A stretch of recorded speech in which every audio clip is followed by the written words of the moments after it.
You know, ever since we started doing the research into today's topic, you know, I've been craving What? a Philly cheesesteak. Dude, I've just been drooling for that lately. Those always sound good to me, though. Man, So I grew up on stuff like that. We got to make that here pretty quick. Anyway, we're going to be talking about the Philadelphia experiment today, guys. And there's a lot more to it than we had originally thought. And evidently, there's a huge link between that and Nikola Tesla. So anyway, coming up on Black Lotus.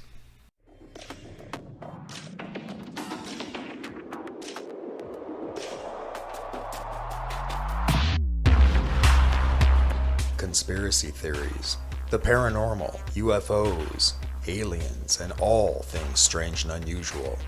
This is Black Lotus.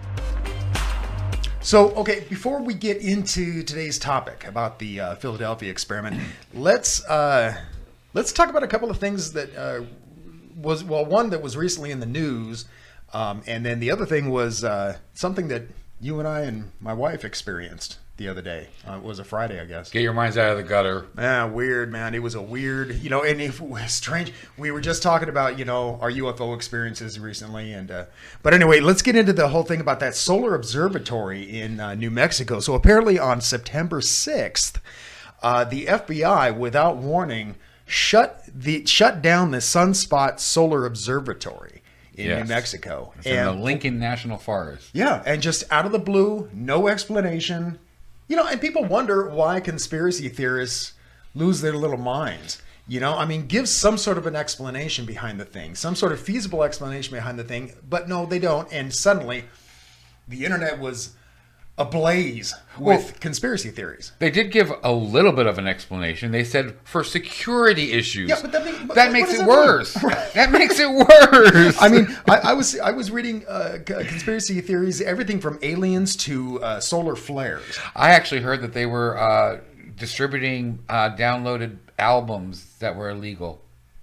Oh, really? That was one of the theories. Yeah. I hadn't heard that one. Yeah. You talk about they're all over the place. Where this place is, it's about 85 miles southwest of Roswell. So, of course, being in the vicinity, but now apparently the FBI has come out with some sort of an explanation, and they say it was part of a nationwide manhunt for a crime that apparently happened in it was Sacramento Peak, and so.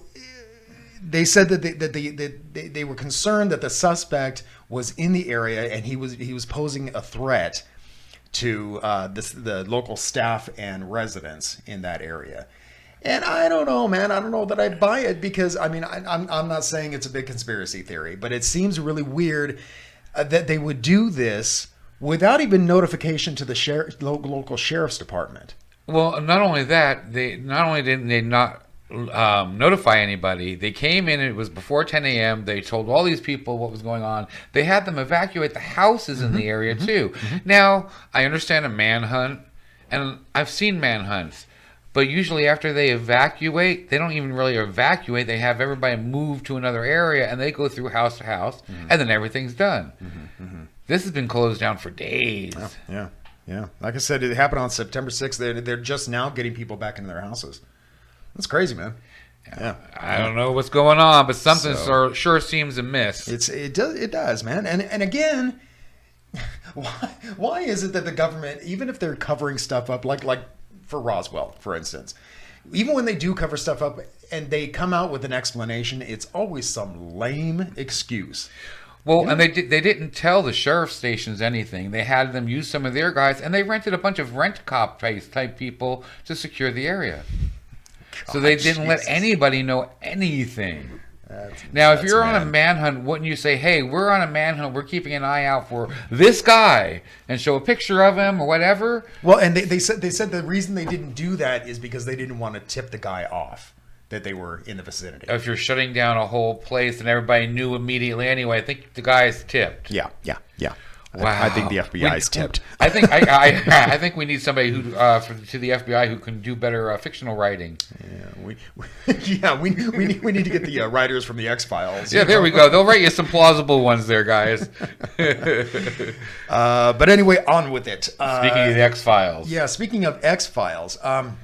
So Friday night, this is just 3 days ago, Ralph and myself and my wife were out on my back patio, and we were just out there chatting and everything. And I think I mentioned before to the folks out there in YouTube land that we are near McCarran Airport here in Las Vegas, and so therefore we have Janet Airlines going over our house. Which is the airline to Area 51 for those who don't know. Yeah. And I want to say they probably fly over the house maybe 4 times a day, I guess. I see them a couple times once in a while, yeah. And very distinctive looking plane. It's all white, and it has one red stripe down the middle of it on either side of the fuselage, and no other markings on it. And anyway, but recently we've been seeing, now it takes a very distinct path here. Right. Here, when we're out on our patio, we've got airflow going in and out of McCarran on this side of us, and on the other side of us we have airflow going the airline path going into Las Vegas Airport. Right. And that's really all you get right there. These 2 paths, and except for the helicopters in the middle that go to the Grand Canyon. Yeah, those tourist helicopters. But anyway, the Janet Airlines goes from McCarran Airport and cuts across this way. It's the only thing that does. Yeah, it's the only thing that does, and it goes to Nellis and toward Groom Lake. So anyway, and that's the as Ralph said, it's the official airline of Nellis Air Force Base and Area 51, because the only way you can get into Area 51 is by plane. There's no roads leading into it. But anyway, so like I said, it's a very distinctive looking plane. But recently we've been seeing a pure white airplane taking that same path. And I'm, and Ralph, the other day when we were out there, he looked up and he says, "Hey, look, there's another one of those white airplanes, taking Janet's flight path." And we looked up there, and I said, "Yeah, I don't know what it is." And suddenly Ralph says, "What the hell is that?" And above the plane and off to the side was something very strange. And when I say it's very strange, I don't mean that it was a typical looking UFO. No. I mean, I don't think that as much as I've studied UFO, witnesses and stuff like that and events, I have never ever seen something quite like this. And anyway, Ralph put together a image of it in 3D paint. And if you look at this thing, you hear a lot of reports about the cigar shape UFOs, so that's really nothing new. And in this image, it's white, and it did appear to be white, but silver, but silver, a lot of silver. And I don't know if it was just the sun glinting off of it or what, but it had no wings and it had no propellers. It was just like that. And then that black dot you see that's about relative to the size of the thing. Right. I tried to make it kind of the same, but it wasn't attached to it. Yeah, it wasn't attached, and it was circling around the circumference of this thing. And it went overhead, and as it's going overhead, Ralph took his tablet and was trying to get the image on video. My wife got her phone out. She was trying to get it. I ran in the house and got my video camera, my actual video camera, not my camera, not my phone camera. And I went out there. None of us were able to get this thing on film. No, doesn't even show up. It doesn't even show up. Even we were looking at it through our cameras. It wasn't showing on that either. It was like it was a ghost. It was weird as hell, So yeah, I don't know what this thing was, but I mean, as I said before, I've never seen anything like this in any account. And what was odd is, we've told a couple people, one of the persons said that maybe it was a bunch of balloons, but if it was one balloon going around a balloon, it was doing it in a perfect rhythm, and it didn't stop, and it kept in the same location. And it didn't change shape. It at didn't all. change shape. It kept that. It just kept moving along. So it wasn't like it was bouncing or moving at all. It just kept a very straight, level playing field with this thing going around it. And that was the odd thing, the black circle going around it. And that's why I say I've never seen anything like that before. But the thing is that even if it were balloons, I don't see how we would be able to make it out if it was a bunch of balloons, because it was up high. Right. It was really high. I mean, like And jet airliner high. It went straight across above us, and then all of a sudden when it got to the left side of us, it went more up. Right. All of a sudden it's like it went zoop, and then made an L shape and started going straight up. And then it continued on, and we stood there and watched this thing until we couldn't see it anymore. It just kind of It was like going faded out. up and to the left. Yeah, it just completely faded out. It was the weirdest thing. Yeah. So, that's the thing about Nevada skies. I've heard people say, people in authority say that the things that are in Nevada skies right now are so far beyond what we know is available to the military. Because they're doing all kinds of tests out here. And we were just recently looking into that Area 52 in Utah. Right. And evidently there's even more and weirder tests that are going on out there. So Yeah, we're going we'll to have do to a show on that. that. And I'm hoping to get Stacy back on the program for that and do an interview with her, because she knows a lot about this. So, yeah. But anyway, so let's get on with the Philly experiment. And the Philadelphia experiment is also known as Project Rainbow. And it was founded apparently with Nikola Tesla as the director back in 1936. Now, this is long before the Philadelphia experiment incident happened. Right. And from what I understand, and from the research that I've been able to find, is that it's not just one incident. This was comprised of like 3 different tests.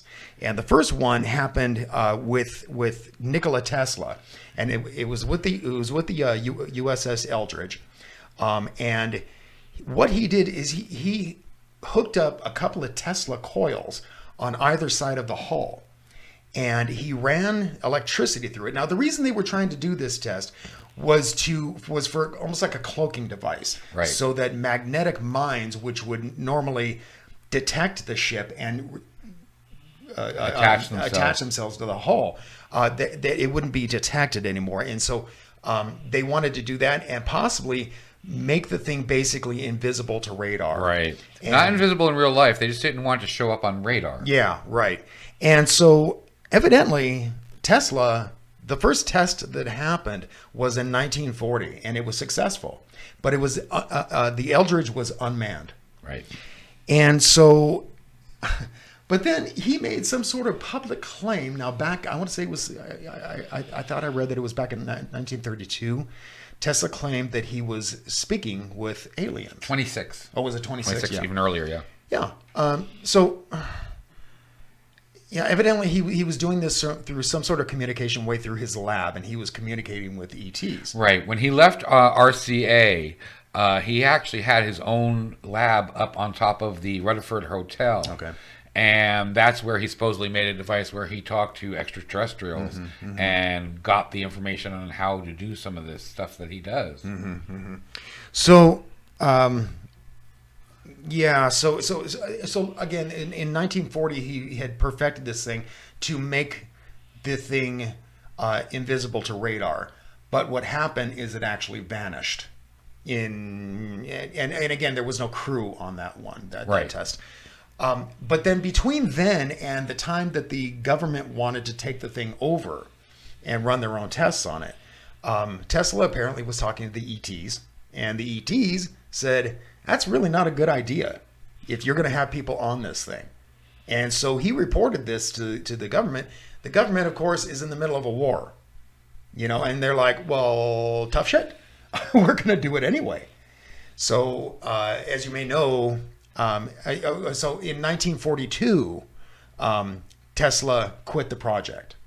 He says, I don't want anything to do with this. He didn't want to risk human life. Yeah.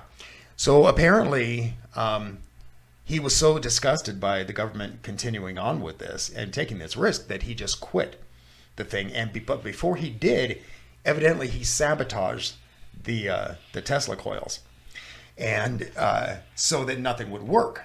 Well, it did work though. And he didn't live to see this because he died in January of 43.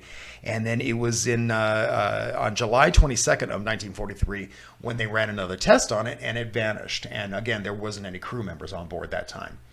Now, the third test happened on October 28th. Or October, excuse me. Yeah, 1943. And that one had crew members on board. And not only did it vanish, but evidently it teleported to a shipyard in Norfolk, Virginia. And there was also a matter of a small time travel incident, insofar as that apparently it went back, but just about like a few seconds in time. It was a blip. Yeah. So that's the one that everybody focuses on. That's the one that the movie was based on and all that story. And evidently, sailors came back when it reappeared in Philadelphia. Sailors came back, and they were fused to the metal of the ship.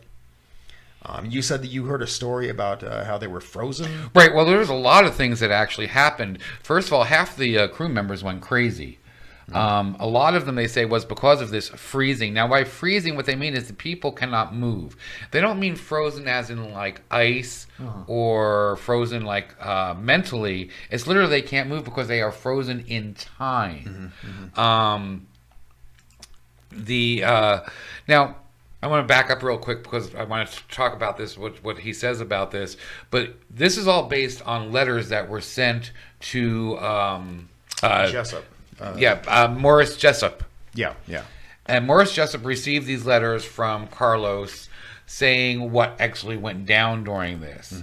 And some of the things that he says in these letters, he received these letters in January 13th, 1956 is when this letter has come. That's the second letter. This is one of 4 letters that were written. The first letter that talks about teleportation and this part of it has disappeared and no one knows what happens to it. Okay. But he got these He got these letters from the hotel and from Carlos, and in it he puts, if a man freezes, his position must be marked out carefully, then the field is cut off. Everyone but the frozen man is able to move. To appreciate apparent solidity again, then the newest member of the crew must approach the spot where he will find the frozen man's face or bare skin and not covered by usual uniform. In other words, he has to be touched to pull him back out of the time thing. So if someone touches him from the present time, they can unfreeze him and bring him back. Okay. So sometimes it takes only an hour, or sometimes all day and night and long, or worse, it once took 6 months to get a man unfrozen. Now, we had talked about this, and you said, well, why wouldn't he die? Well, he couldn't die because he's frozen in time. So in time, you don't need food, or you don't need air, or you don't need anything. This is what he's saying. Yeah. Okay? And so, correct me if I'm wrong real quick, but this is all based on this guy's account. Right. Just solely. No, this is him and Dr. Russell's account, who was also on the ship. Okay. And this is, during the letters, he actually brings encounters from other people. And there has been research done, and these people actually do exist. And some people have confirmed some of the things that goes on in this. There's even a Marine who was a 30-year Marine, decorated and all this stuff, who has come forward and said, yes, this all happened. So, when they get caught in this time thing, though, they could actually burn up. Okay. And they actually was a case where one of them, 2 guys walked in, froze, and started burning, and they burned for 18 months. So it's pretty crazy stuff that supposedly happened on the ship. Evidently, what happened to the people, the sailors that were fused to the ship? There was people who actually, like you saw in the movie, when they came back, it's like they weren't in the proper position because it have the time slip and everything else. Like say we're sitting here and then we teleport to another location, but where we teleport, we're teleporting into the middle of a wall instead of into an empty area. Okay. That's what basically happened. Well, what I'm saying, what was the aftermath of that? They just disappeared. They ended up losing half of their crew also. There was a bunch of people that they never found. There's a case where they said one of them, it said on the letter, it said there are only a few of the original experimental E-crews left for now. Most went insane. One just walked through his quarters wall in sight of his wife and 2 children and 2 other members and was never seen again. So they just kind of walked off and disappeared. And people just vanished. There were cases of, they would say, he says, if you see somebody starting to disappear, you got to hurry up and stop it because they'll disappear forever. Okay. I don't remember what that part is, but that was like caught when they were caught and stuff. Oh, here it is. If around or near a Philadelphia naval yard you see a group of sailors in the act of putting their hands upon a fellow or upon thin air, in other words, if they see this happening and somebody laying hands, observe the digits and appendages of the stricken man. If they seem to waver or though within a heat of mirage, go quickly and put your hands upon him, for the man is very much desperate of a man in the world. Say that again? Basically, they're telling you to put your hands on him to stop him from vanishing, and he's the most desperate man in the world at that point, because if you don't, he's gone. Okay. So they don't know what happened to all these people that were fused and only parts of them showed back and stuff, because apparently they just vanished after a while. Yeah. So this Carlos guy, his real name apparently is Carl Meredith Allen, and he sent these letters under the alias of Carlos Miguel Allende. And again, he sent him like you said to Jessup. Jessup. Yeah, what's his first name? Morris K. Jessup. And Morris K. Jessup was a astronomer and also a writer. And so again, what happened was that apparently they did this test. The thing disappears. It ends up in a shipyard in Norfolk, Virginia, but evidently just for a split second. And the crew members aboard another naval boat there, which was the SS Andrew Faruseth, they report seeing the Eldridge there for just briefly, and as well as the crew members, and saw the crew members on it. And this guy, this Allende, he claims that he was on the Faruseth. But see, the thing about this is that he provided no proof at all in these letters. It's just basically his word and that other guy's word. Right. And then Jessup, evidently, he died like 4 years after he started corresponding with him. Well, he didn't just die. From a suicide. Right. Right. Apparent suicide. Parents are right. People very much just. Well, we got to. Also, Jessup was the next day supposed to be meeting up with this guy to talk about the new evidence he has on the Philadelphia experiment, and then he dies. This guy all of a sudden he commits suicide the day before he's supposed to go find out this information. Right. That kind of seems a little suspicious to me. Well, speaking of suspicion, you and I were talking about that earlier today about Tesla, and kind of mysteriously dying after he sabotages this test in a few months. Because he quit it in March of 42, and he dies in January of 43. Right. It just seems. And again, all the weird stuff surrounding his death, like after he died, the government took control of all his work. Right. And we don't know really what happened to a lot of grandfather, I believe it was, that ended up getting him all those papers to go through. Yeah, I've heard about that. And who knows? I mean, he may have had some gold mine, because the guy was a nonstop inventor. So he could have had some gold mine inventions that ended up in the hands of Trump's grandfather. Right. And just so we're clear, Morris Jessup wasn't just some everyday writer and this type of scientist or stuff. He had a bachelor's of science in astronomy. Mm-hmm. He also had a master's degree in science. that he got in 26 from another university, and then he was already starting his doctorate on astrophysics. Okay. And he worked on that for a few years. You know, he's also one of the very first people to write a book about UFOs. Right. And he was the one who was pro, we know we need to look into this. So, yeah, he was a very important person in the, I guess, paranormal UFO fields. Ufology, I believe they call it. So. But yeah. But anyway, getting back to the cover-up thing. Like you said, evidently a lot of people have reported this happening. And, but of course the government's, we were talking about government cover-ups earlier with the Sunspot observatory.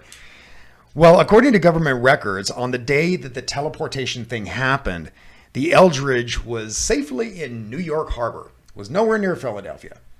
And what they were doing, it wasn't even commissioned yet. And so they were waiting on to escort a naval convoy to Casablanca. And these records also show that the Andrew Furuseth, the SS Andrew Furuseth, was nowhere near the Norfolk shipyard. It was actually sailing across the Atlantic en route to a Mediterranean port city called Oran. And so they totally tried to discredit Allen's claims about this. But yeah. I was looking at the documentary about the guy who, the 30-year Marine who was talking about this. One of the things he was talking about is, and if you look at the actual paperwork, the ship was made in the New York harbor that you're talking about, and it was supposed to be sailing out of Newark's harbor. Okay. In Newark, New Jersey, but on the map they have Philadelphia circled. Really? Which is totally a different. They're next to each other, yes, but they're totally different area. And the dates and the times and the dates and the locations are all messed up within the whole paperwork. Yeah. Again, if they're going to come up with an explanation, get better writers. It's not that hard to do. Hollywood's filled with them. Right. Jesus God. Anyway, but. Now, there's also lots of reports that Tesla not only spoke to aliens, but he is an alien. He's supposedly from Venus. Oh, see, I've never heard that theory. Yeah, I've heard that from a couple of things now when I was looking this up. I wouldn't doubt that. I think the guy was absolutely amazing, and it's just a shame. We would have free energy today had he been successful with it, Or rather, if Edison hadn't screwed him over, actually,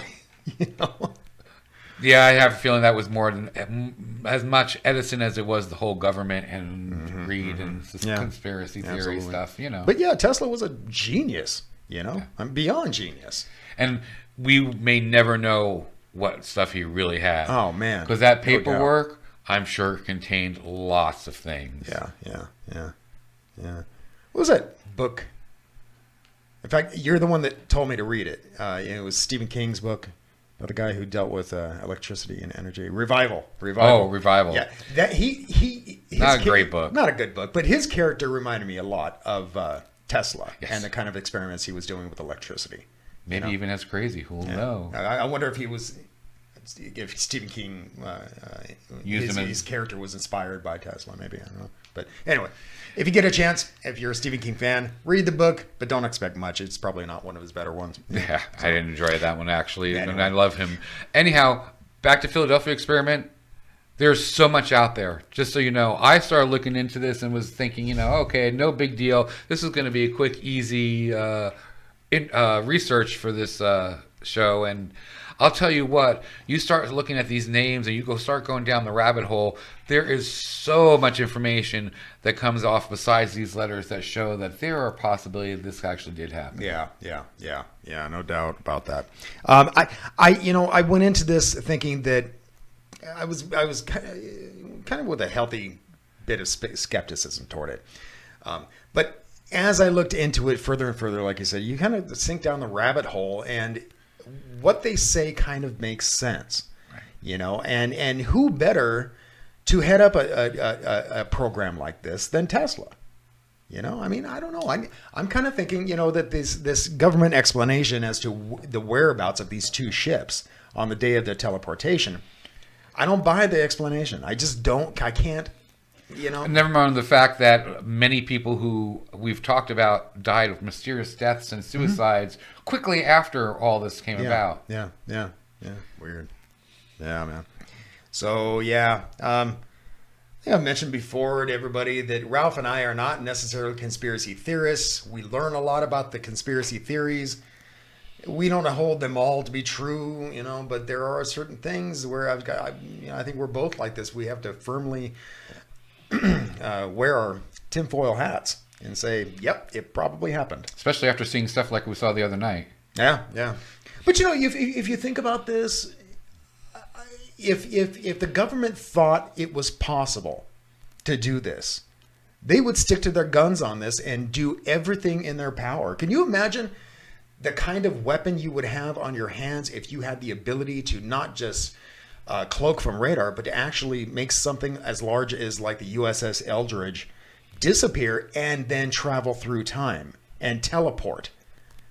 I mean, if they thought it was even possible, they would put so much money toward that. That's one of the things that gives me pause on this one is if that was happening back since the 30s and 40s, is it happening now? And do we not know about it? Much more than that is happening now, I'm betting. You know, or is the whole thing a scam and it never happened?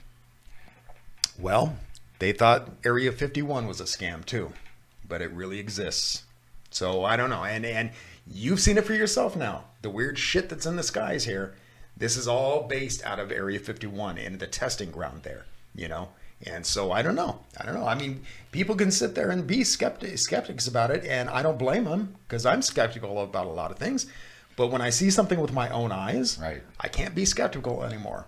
I can't explain what you and I saw the other day, but I know I saw it, and we know what it wasn't. Yeah, I know what it wasn't. Yeah. You know, especially when you get to watch it for so long. Yeah, like I said, we must have been out there probably 10 minutes watching this thing or so. Because it slowly went across the sky. And it wasn't in a hurry. Yeah. It wasn't in a hurry, but it wasn't moving. The breeze was definitely where it would be moving quick if it was something just floating by. Right, exactly. Especially that high up, you know. It was just meandering down. But again, and you know, I've mentioned this before. I think, you know, if you guys want to look into these things for yourself, we highly urge you to do so. But go into these things with an open mind, but you know, with a healthy bit of skepticism, and you know, and I'm willing to bet that a lot of these things that we talk about, the UFOs, the government cover-ups, and that kind of thing. I think that, you know, people that go in with an open mind will actually realize that there are things that are going on that kind of untoward things from the government. Right. You know, so not everything is real, but not everything is fake. Yeah. So is there anything else you wanted to bring up about Philly? No, I enjoyed this one. Like I said, I learned a lot more than I thought I would on this. I didn't realize the conspiracy went so deep with so many different people involved saying, yeah, you know, I was there. And it all started because of these letters, and things have just like exploded. Did you ever watch the Philadelphia Experiment? Yeah, a long time ago. It came out in the 70s, didn't it? Yeah, and on not Wes Craven, David Cronenberg? I believe it was him. Was it him? Yeah. I remember really enjoying it, but I've never watched it. Oh. So I was wondering what you thought of it. From what I remember, I really enjoyed it. And researching all this, it seems like it was pretty accurate to the true story. Yeah. Really? Yeah. Huh. Well, anyway.